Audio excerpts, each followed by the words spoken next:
Kind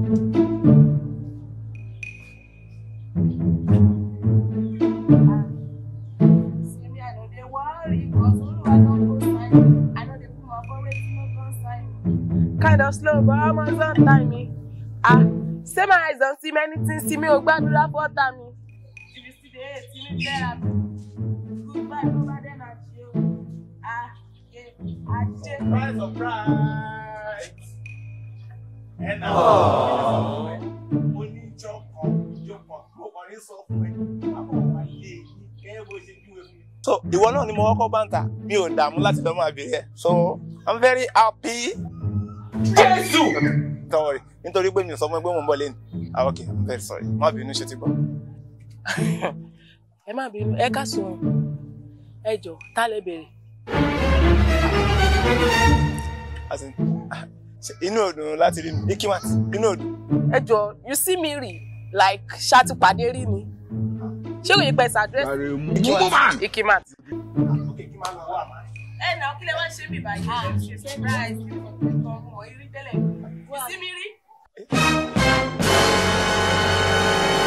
Àbí wọ́n ló ń jẹ́ Ikimat? I'm not Ikima. Where is Ikima? Or are you the one that is bearing Ikima? Kájẹ̀ sọ wípé kò sọ fún mi wípé ìbejì ni òun, right? Now I can understand pé ìbejì ni Ikimat because me meant to jẹ́ Ikimat nínú yẹn báyìí. Okay, now please who is Ikimat? Maybe you should just go to the next street. Maybe you will see the person that is bearing Ikima. Hey! Ayé mi tèmi bá mi. Ẹ tó gbé mi láńdíkà mọ nǹkan tí màá ṣe. Don't worry. You be mumu. You think say they wise? You are a mumu man. But everyone look alike. It doesn't mean anything. Please, okay, please. Wait, who is Ikimat? Only girl be a street kẹta Mary and don't check him. Okay, màá tún lo strategy kan. Ẹ bá sọ pé ẹ̀gbọ́n. Hey! Ayé mi tèmi bá mi. Who you ring now? Ikimat mo ti gbé Ikimat kó lọ gbé náà. Bóyá ke wọlé ke lọ bá pick ẹ. You are a failure. You can never make it. Ẹ ṣé bí o dúpẹ́. Ibi tẹ́ bá yé mi jẹ́ dé ìdá.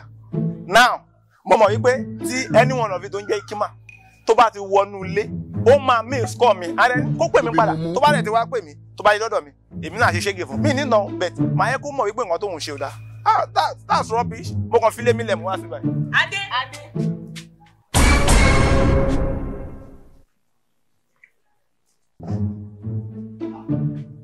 Please.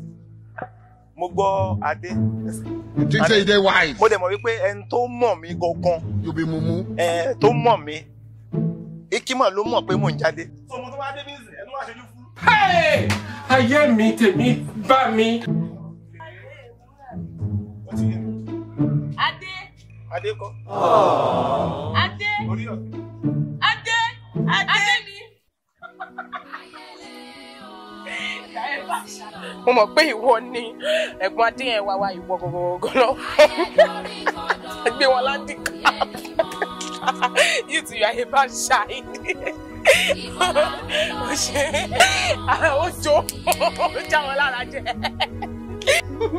Bàlọ́ bá ní tà.